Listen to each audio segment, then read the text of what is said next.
Sleep has never been a good friend of mine. It's something that I've struggled with most of my life.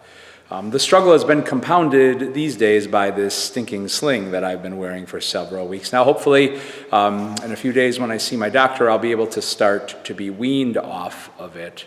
But for a while now, I have struggled to get a decent night's sleep. And as a result, I have not been my best self.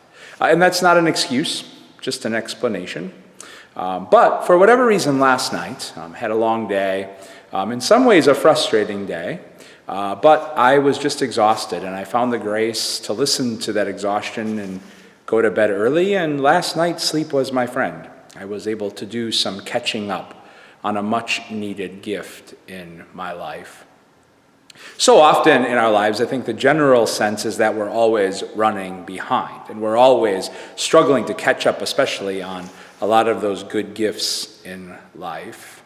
It should come as no surprise to us as people of faith that in Scripture we would encounter a God who understands that in some ways. There are so many passages that reflect on God's patience with us, a patience that gives us the time and the space to catch up on the good gifts of life. I think of just one in particular, the first letter to Timothy in verse 16 of chapter 1. It's a letter attributed to St. Paul where the author celebrates the patience God has shown him to give him a chance to catch up to things like growth and grow from a persecutor to a promoter of the gospel and the kingdom. And then the author offering his own life as an example, a witness to that very patience of God that gives us the time and the space we need to do some holy catching up.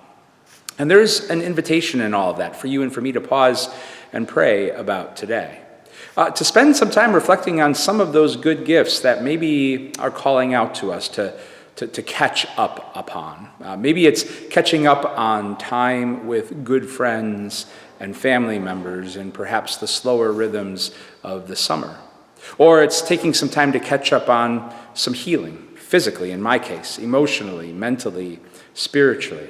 Or to catch up on some gratitude work, or to catch up on some rest.